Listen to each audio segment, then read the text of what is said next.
दोस्तों कल ही यूएस के और इंडिया के जीडीपी डेटा आए हैं। अगर मैं शेयर बाजार में निवेश करता हूं तो मेरे लिए ये जीडीपी डेटा क्या काम के है? इससे अभी बाजार पे क्या इफेक्ट आ सकती है? अगर पॉजिटिव या नेगेटिव आती है तो कौन से सेक्टर पे ये ज्यादा इफेक्ट करेगा? ये हम आने वाली 10 मिनट में जानने का प्रयास करेंगे। रेडी हो दोस्तों मेरे साथ? चलिए दोस्तों। दोस्तों ये जानने के लिए हमें यूएस के बाजार को देखना होगा कि लॉन्ग टर्म में यूएस के मार्केट में जबरदस्त कमा के दिया है, इसमें कोई नई राय नहीं है। 20वीं सदी दोस्तों यूएस की थी, और 20वीं सदी अगर यूएस की थी तो यूएस के बाजारों ने धमाकेदार रिटर्न भी दिए। पर ये जो 20वीं सदी हम किस बेस पे कहते हैं यूएस की थी? 20वीं सदी में यूएस ने क्यों इतने अच्छे रिटर्न दिए? क्योंकि उनका जीडीपी जबरदस्त बढ़ा था। पूरे की पूरी 20वीं सदी दोस्तों यूएस, जो कि उससे पहले यूके वर्ल्ड नंबर वन था, तो यूके को टक्कर लगा के यूएस का जीडीपी दुनिया का सबसे प्रगतिशील और नंबर वन बन गया। तो इसीलिए यूएस के जो मार्केट थे उन्होंने पॉजिटिव रिफ्लेक्ट किया और बढ़िया रिटर्न दिए।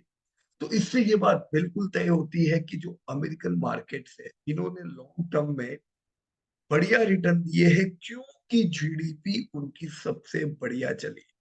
तो ये बात तो दोस्तों तय है कि जो देश की जीडीपी सबसे तेजी से बढ़ेगी वो देश के बाजार पॉजिटिव, और वो देश की बाजार जबरदस्त रिटर्न देंगे अपने इन्वेस्टर। लेकिन फिर भी सिर्फ जीडीपी देखनी जरूरी नहीं है। जीडीपी रिफ्लेक्ट करती है उस कंट्री की प्रोडक्टिविटी, यानी कंपनीज के सेल्स को। पर वो कंपनी कमा रही है कि नहीं? कंपनियां कमाएगी तो बाजार पे रिफ्लेक्ट होगा। अब ऑब्वियस सी बात है दोस्तों, जीडीपी बढ़ेगी तो कंपनियों की प्रॉफिटेबिलिटी भी बढ़ेगी। पर कुछ समय दोस्तों ऐसा आता है जब कंपनियों की प्रॉफिटेबिलिटी नहीं बढ़ती है। कौन सा समय बताओ दोस्तों? High inflationary time. दोस्तों जब जब महंगाई बढ़ जाती है, महंगाई बढ़ने से रॉ मटेरियल के दाम बढ़ते हैं, महंगाई बढ़ने से बैंकों को इंटरेस्ट रेट बढ़ाने पड़ते हैं, और ये सारी चीजें कंपनियों की प्रॉफिट्स होता है, जिसके कारण ऐसा भी होता है कि जीडीपी देश की बढ़ती जाए तो भी प्रॉफिट ना बढ़े, और इसीलिए तो भी बाजार दोस्तों अच्छे ना चले। तो इसीलिए मैंने एक पार्ट यहाँ पे ब्रेक किया हुआ है आपके एस एन पी यूएस का। अब एस एन पी के रिटर्न धमाकेदार थे 20वीं पूरी सदी। और ये जगह पे आप देख रहे हो कि परसों तक 1970 से जैसे 1980 पूरे ये दशक बाजार नहीं चले वहां। क्यों नहीं चले? अब उसके बाद वापस से बढ़ गए। तो हो सकता है दिमाग में अपने सवाल आए कि ये टाइम पे है ना पीयूष भाई, जीडीपी नहीं बढ़ रहा हो, है ना? पर मैं बता दूं दोस्तों, जीडीपी तो बढ़ ही रहा था। फिर भी बाजार इसलिए पूरे दशक इसलिए नहीं चले क्योंकि इन्फ्लेशन है। हम देख लेते हैं, मैंने यहाँ पे डेटा डाला हुआ है, जैसे ये है जीडीपी का डेटा, राइट? तो आपके सामने है दोस्तों 1970 से लेके अगर आप 1985 तक भी देखो तो करीबन 3 गुना, राइट? 1975 टू 1985 पूरा दोस्तों आपका जो जीडीपी है करीबन 3 गुना ये समय पे बढ़ा है। तो जीडीपी 3 गुना बढ़ा तो बाजार भी बढ़ना चाहिए। लेकिन बाजार यहाँ पे दोस्तों आप देख रहे हो कि पूरे समय में नहीं बढ़ा। तो 3 गुनी जीडीपी और बाजार फ्लैट। उसके बाद वाले समय पे जीडीपी उल्टा कम पड़ा, 3 से 4, राइट?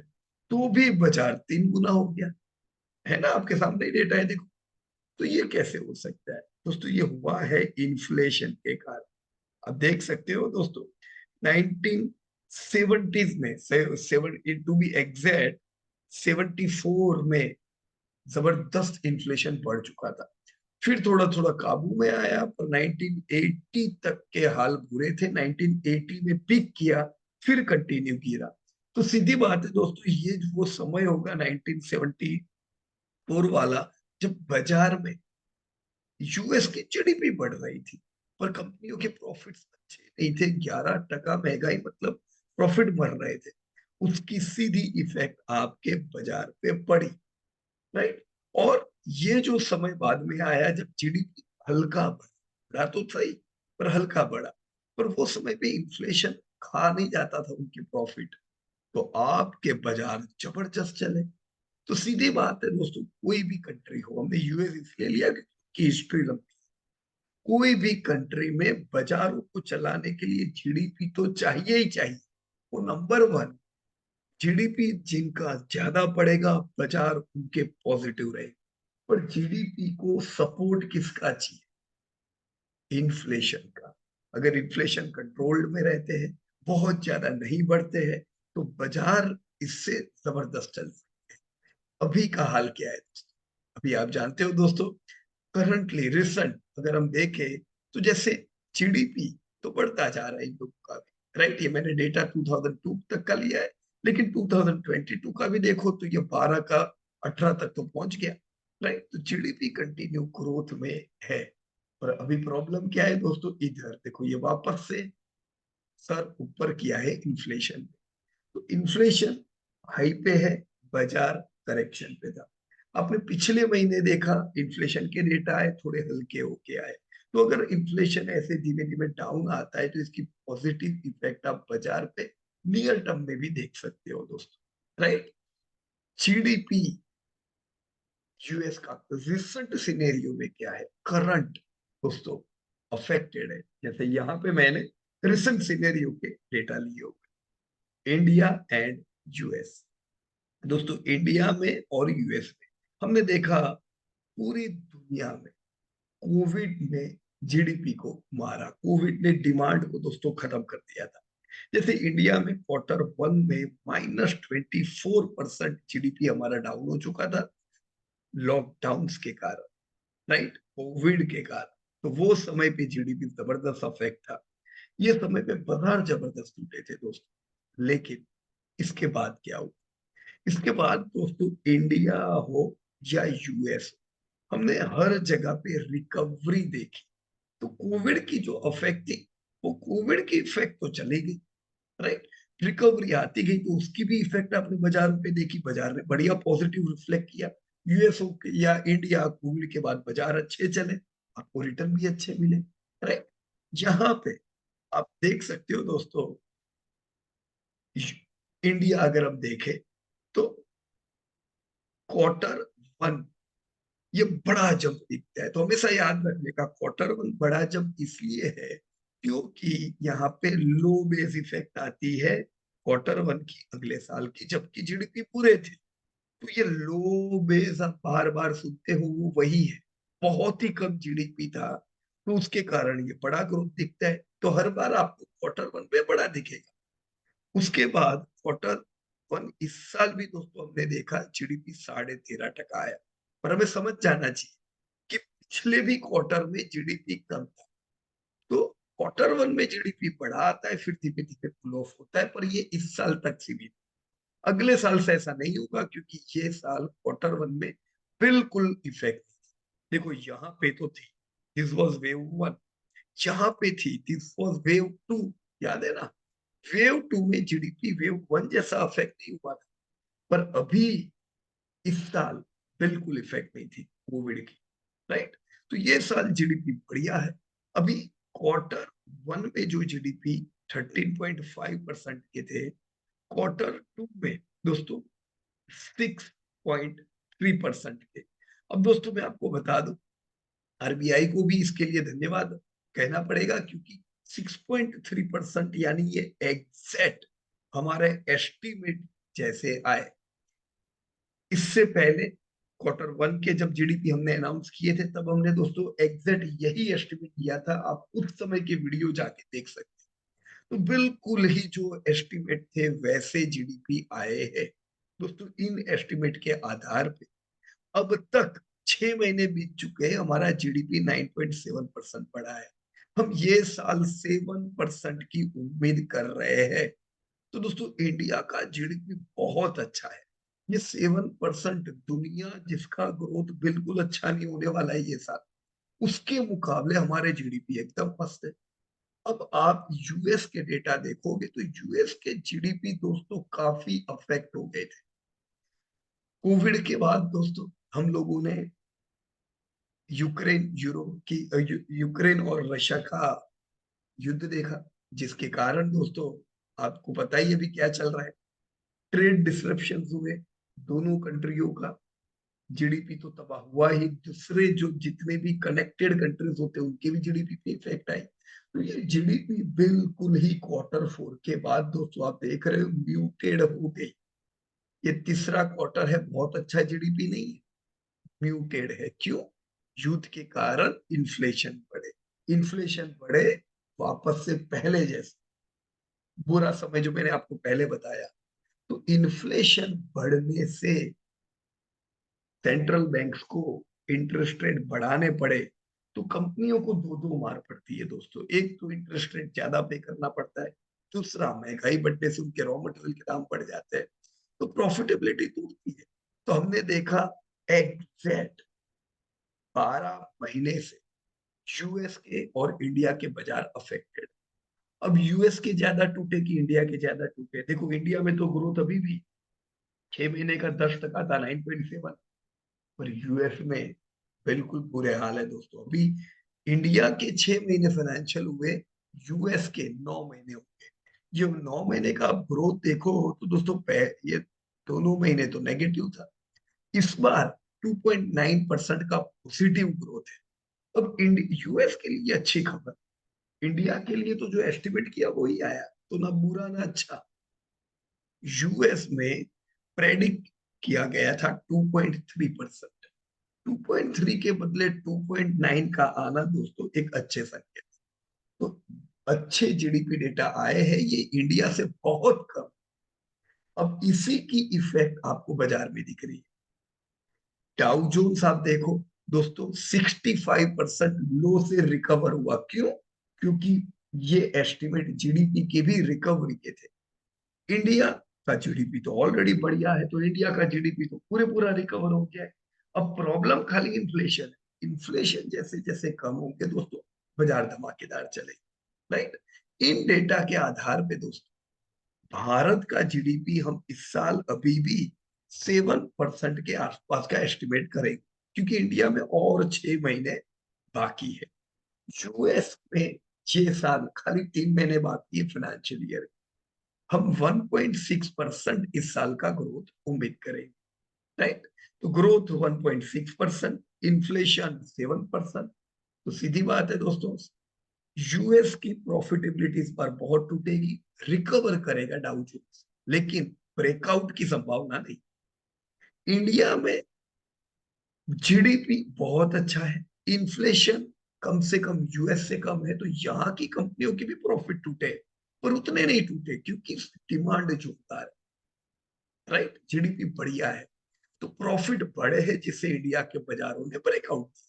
भारत के बाजार बढ़िया रहेंगे तो यूएस रिकवर करेंगे, ये आपको इधर से दिखता है, राइट। अब ये तो मैंने बता दिया आपको कि चलो इस बार 6.3% आए हैं, पर कहां से कैसा डेटा आया है ये भी देख लेना चाहिए, राइट। चलो देख लेते हैं दोस्तों। सबसे पहला डेटा है ग्रॉस वैल्यू एडेड, जीवीए। दोस्तों ये हमें बताता है कहाँ पे जीडीपी ज्यादा बढ़ा है, ग्रॉस वैल्यू एडिशन बढ़ा है। तो ये दोस्तों एग्रीकल्चर के डेटा है क्वार्टर टू 3 साल का कंपैरिजन है दोस्तों। आप देख सकते हो एग्रीकल्चर, फॉरेस्ट्री, फिशिंग, जिसे प्राइमरी इंडस्ट्री कहा जाता है दोस्तों, ग्रोथ वहां पे भी अच्छा है। अच्छा है मतलब कितना है?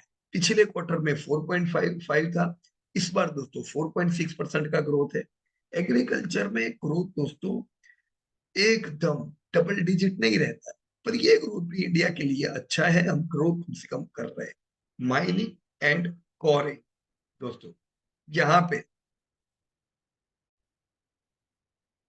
तो यहाँ पे माइनिंग एंड कोरिंग का दोस्तों क्वार्टर 2 का अच्छा नहीं है, राइट। ये भी वैसे प्राइमरी इंडस्ट्री है, यहाँ पे ग्रोथ कम हुआ है। तो नीचे कौन खींच रहा है? Mining and Koring. मैन्युफैक्चरिंग दोस्तों, मैन्युफैक्चरिंग क्वार्टर 1 में अच्छा ग्रोथ था, पर इस बार क्वार्टर 2 के डेटा मैन्युफैक्चरिंग के अच्छे नहीं है, ये हमें ध्यान रखना पड़ेगा दोस्तों। ग्रॉस वैल्यू एडिशन में के है क्वार्टर 2 में, so this is not good. Manufacturing, utility जो कहते हैं, इलेक्ट्रिसिटी, गैस, वाटर, ये हम जानते हैं कोविड के बाद इसमें डिमांड बहुत आई थी, ग्रोथ बहुत अच्छा था। आप देख सकते हो 15.7, मतलब जीडीपी को ऊपर ही ये खींच रहा था। आपकी पावर की डिमांड भी कितनी बढ़िया बढ़ गई थी। और आपने अब तक पावर सेक्टर में जबरदस्त डिमांड देखी। अभी क्वार्टर टू में दोस्तों ये power utility overall cool off हो चुका है। तो इस बार यूटिलिटी में क्वार्टर टू में इतना ग्रोथ नहीं। कंस्ट्रक्शन दोस्तों ध्यान रखें कंटिन्यू ग्रोथ है। क्वार्टर वन में भी बढ़िया था और अभी भी अच्छा है। तो इंफ्रा सेक्टर को दोस्तों ध्यान में रखिएगा। इंफ्रा ब्रेकआउट दे सकता है। इंफ्रा में इन्वेस्टमेंट और वेटेज बढ़ाएंगे तो दिक्कत नहीं। देखो इंफ्रा में एक प्रॉब्लम, डिमांड बढ़िया है तो एकदम पॉजिटिव, पर प्रॉब्लम क्या है? इन्फ्लेशन। इन्फ्लेशन हाई होने से उनके प्रॉफिट टूटे हुए। तो ये प्रॉब्लम शॉर्ट टर्म है। इन्फ्लेशन जैसे बैठेगा डिमांड इनको ऊपर खींचेगी। तो कंस्ट्रक्शन पे ध्यान दो। और सबसे तगड़ा क्या है? Trade, hotel, transport, communication, service related. दोस्तों ये टच इंटेंसिव सेक्टर था। तो टच इंटेंसिव सेक्टर था, ये टूटा हुआ था कोविड के दौरान। कोविड में हमने देखा कि इनके रिलेटेड जो कंपनियां थी सब टूटी, और उसके बाद उसमें रिकवरी आई। अब ये रिकवरी आपने आपकी अम्यूजमेंट पार्क हो गई, होटल हो गई, जो भी टच इंटेंसिव सेक्टर थे जो अफेक्टेड थे, वहां पे तो अभी क्वार्टर वन में आप देख सकते हो डबल डिजिट नहीं, एकदम 26% ग्रोथ था। और आपने इसकी इफेक्ट आपकी आईआरसीटीसी, इंडियन होटल, वंडरला वगैरह वगैरह जो टच इंटेंसिव सेक्टर थे वहां पे देखे, सब सुधर गए। राइट? कोविड चले जाने के बाद क्या हुआ? अब टच इंटेंसिव सेक्टर बढ़िया सुधर रहे, और जो कोविड के बेनिफिशियरी थे फार्मा जैसे, वो सब नीचे आ रहे हैं। वो नेगेटिव है, ये बहुत पॉजिटिव है। इधर और स्टेक बढ़ाता जाने का, क्योंकि कूल ऑफ नहीं है, बढ़िया ही है। Gross value addition quarter two में 5.6% है। पर उसको आउट परफॉर्म कौन कर रहा है? तो कंस्ट्रक्शन, फिर आपका ट्रेड, होटल। तो इस पे बिल्कुल ध्यान रखो, और इसमें एडिशन कर सकते हैं हम company. Financial, real estate and professional services, ये भी दोस्तों 7.2% है। ये भी बढ़िया है। राइट? तो सर्विस सेक्टर, फाइनेंस सेक्टर, ये सब में चिंता की बात नहीं है, और एडिशन हम लोग करते जा सकते हैं। राइट? चिंता किधर हुई दोस्तों? मैन्युफैक्चरिंग में, एग्री में, माइनिंग में, वहां पे। राइट? इसको थोड़ा और अगर हम डिटेल में देखें दोस्तों, यहाँ पे एक्सपेंडिचर कंपोनेंट भी देख लेना चाहिए दोस्तों, क्योंकि जो प्राइवेट फाइनल कंजप्शन, हम सब लोग का जो टोटल कंजप्शन हो रहा है दोस्तों, ये हम जानते हैं इंडिया में 50% प्लस का डेटा है। पर क्वार्टर वन में, क्वार्टर टू में पिछले साल से तो पीएफसी बहुत अच्छा है। ये कंजप्शन बता रहा है दोस्तों, अच्छा चल रहा है। ओवरऑल कंजप्शन सेक्टर जो है, इंडिया कंज्यूम कर रहा है, कंजप्शन इंडेक्स को नहीं भूलना चाहिए। राइट? तो रिटेल आपके ध्यान में रहना चाहिए। रिटेल सेक्टर जो है उसको फोकस किया जाए, वहां पे और स्टेक बढ़ाया जाए। गवर्नमेंट स्पेंडिंग में एक चीज है दोस्तों, अब तक इंडिया को जीडीपी में गवर्नमेंट स्पेंडिंग बहुत हेल्प किया था। आप देख सकते हो, इनफैक्ट पिछले साल भी 12% न 10%, मतलब लास्ट ईयर भी जबरदस्त सपोर्ट था। ये क्वार्टर वन में भी था, और क्वार्टर टू में दोस्तों गवर्नमेंट स्पेंडिंग कम हुई है। तो ये बार गवर्नमेंट स्पेंडिंग हल्की की है। जब जरूरत थी तब इन लोगों ने भरपूर की दोस्तों। अब यहाँ पे ब्रेक लग रही है दोस्तों। ग्रॉस फिक्स्ड कैपिटल फॉर्मेशन कंपनियां जो दोस्तों एक्सपांशन भी करती जा रही है, फुल एक्सपांशन मोड में है। हमने आरबीआई के डेटा में भी देखा था दोस्तों कि प्लांट जो चल रहे हैं उनकी कैपेसिटी बढ़ती जा रही है। तो एक्सपांशन भी अच्छा है, ये भी इंडिया के लिए बढ़िया चीजें हैं। एक्सपोर्ट दोस्तों बहुत अच्छे बढ़े हैं, 23.3 क्वार्टर टू में, 22.9 क्वार्टर वन में। तो एक्सपोर्ट हमारा बहुत अच्छा हो रहा है। इंपोर्ट भी बहुत अच्छा है। इनफैक्ट इंपोर्ट एक्सपोर्ट से ज्यादा तेजी से चल रहा है। राइट? अब तक क्या था? इंपोर्ट बहुत अच्छा होता था, एक्सपोर्ट इतने अच्छे होते नहीं थे। पर अब कोविड के बाद का ये सिनेरियो हमारा बहुत अच्छा हुआ है, हम एक्सपोर्ट में भी बढ़िया बढ़, ये हमारे जीडीपी को और बूस्ट करता है। राइट? तो यहाँ पे इन डेटा के आधार पे जीडीपी आप देख रहे हो, क्वार्टर वन 13.5 और अभी 6.3 क्वार्टर टू में। राइट? तो यस, जीडीपी कहाँ पे अच्छा है ये हमने देखा, और कहाँ हमें सपोर्ट मिल रहा है वो हमने देखा, राइट। हम करंट प्राइस नहीं देख रहे, कोई भी एक चीज देख लेनी चाहिए। अब ये दोस्तों H1 का डेटा है, हमने क्वार्टर टू क्वार्टर तो देखा, राइट। क्वार्टर वन में क्या था, क्वार्टर टू में क्या था, दोनों को मिला तो पिछले साल के H1 के मुकाबले इस साल का H1 क्या है। As you can see, agriculture और फॉरेस्ट्री, फिशिंग, कोई भी सेक्टर हो, हर एक जगह पे 2020 इससे 22 अच्छा था और 22 से 23 अच्छा है। तो मूल रूप से हमसे कह सकते हैं इंडिया का जीडीपी अच्छा बढ़ता जा रहा है। अंदर सेक्टर देखे दोस्तों, तो एग्रीकल्चर का जो फॉरेस्ट्री एंड फिशिंग ये 4.5 है, 9.0 से ज्यादा अच्छा क्या है, तो ये अच्छा है पर 9 के मुकाबले कम है। तो ग्रोथ इतना नहीं है, माइनिंग में नहीं है, मैन्युफैक्चरिंग में बता ही दिया अब तक बहुत अच्छा था, पर क्वार्टर टू ने इसको ब्रेक लगाई है, तो मैन्युफैक्चरिंग की भी अच्छे हाल नहीं है। यूटिलिटी बहुत अच्छी है, पर इसको भी याद रखना क्वार्टर टू में ये कूल ऑफ हुई है, तो धीमे धीमे डाउन हो सकती है, बराबर। कंस्ट्रक्शन बहुत अच्छा है, पूरे 6 महीने इंडिया को या आउट परफॉर्म कर रहा है, तो कंस्ट्रक्शन एक्टिविटी फॉर्म में है, राइट। ट्रेड होटल तो आप देखो दोस्तों, 6 महीने का 20%, राइट। तो मतलब ये कोविड के लेवल को पार कर रहे धीमे धीमे। इस बार आप ये टच इंटेंसिव सेक्टर जो थे वो कंपनी को प्री कोविड लेवल से ऊपर जाता देखो। Financial, real estate and professional, ये सेक्टर दोस्तों क्वार्टर वन में क्रेडिट ग्रोथ कम था, पर क्वार्टर टू में क्रेडिट ग्रोथ भी अच्छा आ रहा है, मतलब अभी क्रेडिट सुधर रही है, ये फिगर को आप धीमे धीमे सुधरता दे। फाइनेंस में अपनी स्टेक और बढ़ती जाए, पब्लिक एडमिनिस्ट्रेशन, डिफेंस और अदर ये भी बढ़िया कर रहा है दोस्तों। 15.3 is very good figure, GDP को आउट परफॉर्म कर रहा है, तो डिफेंस और ये सब में स्टेक घटाने का नहीं सोचने का, एडिशन कर सकते ये सारी चीजों, राइट। तो मुझे उम्मीद है इन डेटा से कुछ आइडिया आई होगी कि कहाँ कहाँ कैसा चल रहा है, राइट। अब ये भी अपने दोस्तों क्वार्टर का तो देख ही लिया, यहाँ पे भी आप देख सकते हो एक्सपोर्ट भी अच्छा बढ़ रहा है, इंपोर्ट भी अच्छा बढ़ रहा है, right. Gross fixed capital formation 34.7, पिछले साल के मुकाबले ज्यादा अच्छा इन्वेस्टमेंट यहाँ पे हुआ है। गवर्नमेंट का हमने देख ही लिया कि फाइनेंस कंजप्शन कम हुआ है ये 6 महीने में, क्योंकि क्वार्टर टू में कम है, और पीएफसीई बढ़िया ही है। तो this all data are for you, जरूर दोस्तों ये हमें काम लग सकते हैं। अब कुछ मेन इंडिकेटर होते हैं जिनके बेस पे ये सारे डेटा होते हैं, राइट। वो मेन इंडिकेटर देख के भी हमें आइडिया आती है कि भाई कहाँ पे क्या चल रहा है। तो मेजर अगर आप देखो प्रोडक्शन ऑफ राइस, तो क्वार्टर टू में कम है, ये इन्फ्लेशन के लिए अच्छा नहीं है। प्रोडक्शन ऑफ राइस मतलब अगर उत्पादन कम है तो दाम बढ़ सकते हैं, और जो चीजें हैं उनके दोस्त, production of coal quarter two में पिछले साल भी अच्छा था, अभी भी अच्छा है, डबल डिजिट में चल रहा है ये। आप जानते हो कोल की डिमांड बहुत अच्छी हुई है। ये ध्यान रखना कि अभी क्वार्टर टू में इलेक्ट्रिसिटी यूटिलिटी कूल ऑफ हुआ है, तो अब ये भी धीमे धीमे कूल ऑफ हो सकता है, राइट।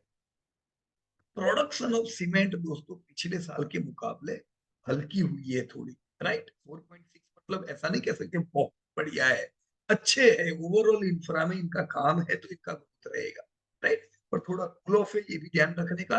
और यहाँ पे मुझे डेटा जबरदस्त लगे, ये स्टील देख रहे हो आप, जबरदस्त यार, 11.3% का ग्रोथ है दोस्तों स्टील में। तो ये स्टील की जो कंपनी है उनकी डिमांड क्वार्टर टू में भी दोस्तों बढ़िया ही रही है, राइट। तो स्टील को भी ध्यान रखें, स्टील की कंपनियों के खर्चे बढ़ रहे हैं, इन्फ्लेशन के कारण उनके प्रॉफिट टूट रहे हैं, इसलिए स्टील की कंपनियां डाउन है। पर आप बोलो डिमांड नहीं है, बिल्कुल डिमांड जबरदस्त। टेलीफोन सब्सक्राइबर दोस्तों डाउन हुए, ये तो अभी हमने भारती एयरटेल और रिलायंस के डेटा देखे उससे भी पता चला, राइट, कि सब्सक्राइबर ओवरऑल टेलीफोन के डाउन हुए हैं, पर फिर भी भारती और रिलायंस के सब्सक्राइबर बढ़े हैं, वोडाफोन के काफी डाउन हुए हैं, right. Commercial vehicle, private vehicle, हमने ऑटो डेटा के समय इसकी बात की थी कि अगर आप कॉमर्शियल व्हीकल के शेयर है आपके पास, प्राइवेट व्हीकल यानी मारुति, टाटा मोटर, ये सब कंपनियों की डिमांड बहुत बढ़ रही है, और ये साल हमने कोविड लेवल को पार कर दिया। तो दोस्तों लाइफ टाइम हाई सेल्स के करीब हमारी ये सब कंपनियां जाएगी। एडिशन बनता है दोस्तों ऑटो में। ऑटो में प्रॉफिट बुकिंग का टाइम नहीं है, ये एडिशन का टाइम। पोर्ट पे एक्टिविटी बढ़िया है, इंपोर्ट एक्सपोर्ट अच्छे हैं, राइट। ये passenger handled eight airport amazing 82.9, जबरदस्त ग्रोथ है दोस्तों, राइट। मतलब एयरपोर्ट ये एक टच इंटेंसिव सेक्टर था और ये बहुत डिक्रीज हो चुका था कोविड के दौरान, और उसके बाद रिकवरी बढ़िया आ रही है। ये बताता है दोस्तों कि आपकी एयरलाइन की कंपनियां सेल्स देखना लाइफ टाइम हाई आएगा इस साल इंडिगो का, तो बिल्कुल चिंता की बात नहीं है सेल्स में। रेलवेज भी आप देखो अच्छा ग्रोथ है दोस्तों। अगर पैसेंजर 83% मतलब ऑलमोस्ट डबल हुए, तो रेलवे में भी पैसेंजर आप देखो 58%। आईआरसीटीसी बिल्कुल हल्का नहीं होने का, राइट। इंडिगो, आईआरसीटीसी, ये सबके सेल्स बढ़िया आने वाले हैं। फाइनेंस में आप देखो दोस्तों तो डिपॉजिट ग्रोथ 12.5% से बढ़ा है, डबल डिजिट में, अच्छी बात है। पर क्रेडिट ग्रोथ उससे भी ज्यादा बढ़ा है, 20% का क्रेडिट ग्रोथ दोस्तों। तो 20.2% क्रेडिट ग्रोथ पिछले साल के मुकाबले Q2 का। समझ लो आपकी फाइनेंस की कंपनियों के कैसे नतीजे आएंगे। बैंक और फाइनेंस फोकस में रखो दोस्तों, राइट। एडिशन होता जाना चाहिए फॉल में, क्योंकि जो करंट है पॉजिटिव है, वहां पे एनपीए डिक्रीज हो रहे थे, इनके तो प्रॉफिट और बढ़े, तो नॉट इट वरी दोस्तों, राइट है। जस्ट अ मिनट, इसको मैं बंद कर देता हूँ। या पेमेंट एंड सब्सिडीज कम कर दी है। एक्सपोर्ट 23.7, इंपोर्ट ये हमने देख लिया। सीपीआई इन्फ्लेशन दोस्तों पिछले साल 5.1 था, मतलब बढ़ चुका था, देखो 4 से तो पे था, इसीलिए एग्जैक्ट 12 महीने से बाजार टूटा हुआ है। तो बाजार टूटा हुआ क्यों था? जीडीपी की वजह से नहीं, इन्फ्लेशन की वजह से, राइट। अभी 7.0 था पिछले क्वार्टर में, मंथ ऑन मंथ इन्फ्लेशन आ रहा है। इस बार के इन्फ्लेशन थोड़े हल्के होके आए थे, पर फिर भी हमें इन्फ्लेशन ट्रैक करना पड़ेगा आने वाले टाइम, राइट। अब ये डेटा तो अभी हमने आईआईपी का अभी डिस्कस नहीं किया, पर उसमें आपका बेहद कवर भी हो गया काफी चीजें। जो मैन्युफैक्चरिंग हमने बोला थोड़ा हल्का हुआ है, इलेक्ट्रिसिटी में डिमांड थी, माइनिंग नहीं बराबर है, राइट। इन्फ्लेशन किधर है? डब्ल्यूपीआई फूड आर्टिकल में दोस्तों डबल डिजिट में है। तो जो भी कंपनियों को food article related raw material होता है, उनके प्रॉफिट तो अभी भी नीचे रहने वाले हैं, राइट। मिनरल्स 4.7 एवरेज, इससे ज्यादा इन्फ्लेशन इफेक्ट नहीं है। मैन्युफैक्चर्ड प्रोडक्ट 7.4 और ऑल कॉमोडिटीज 12.4, ये ज्यादा बढ़ा हुआ है, राइट। तो हम उम्मीद करेंगे इन्फ्लेशन धीमे धीमे कम होता जाए, ये बाजार के लिए बढ़े। अभी थोड़ा कम हुआ था, पर थोड़ा और ज्यादा चाहिए, 6 के अंदर आ जाए, राइट, जो हो जाएगा धीमे धीमे। तो प्रॉब्लम किधर है? जीडीपी में बिल्कुल नहीं, सेक्टर आप खुद देखो, पता चल गया आपको किधर एडिशन करना है। बाजार ने चलने की शुरुआत की है। आने वाले समय में हम बहुत ही बढ़िया समय देखेंगे इंडियन बाजारों के लिए दोस्तों। ये एक शुरुआत है भारत के लिए, एक प्रॉब्लम से दुनिया निकल रही है, दुनिया भर में, राइट। इंडिया में जीडीपी के प्रॉब्लम नहीं है, इन्फ्लेशन के है जो दुनिया भर में है। तो जैसे दुनिया भर में जीडीपी सुधरेगी, इंडिया में हम इफेक्ट देखेंगे, और आने वाले टाइम में भारतीय बाजार जबरदस्त चलेगी, तो वर्ल्ड को आउट परफॉर्म करेगी, राइट। तो मुझे उम्मीद है ये सब डेटा से आपको कुछ आइडिया आई होगी। इसी प्रकार से दोस्तों डेटा देखते जाइए और बाजार पे कॉन्फिडेंस रखते जाइए। कुछ नेगेटिव हो तो नेगेटिव होने का, पॉजिटिव ये, तो फिर आपका बाजार तो 600 मुझे लगता है अभी आ जाएगा कुछ समय में, right. So no need to worry for your market. Fall आते फायदा उठाओ, जैसा हमने पिछले 12 महीने भी फॉल का पूरा फायदा उठाया, राइट।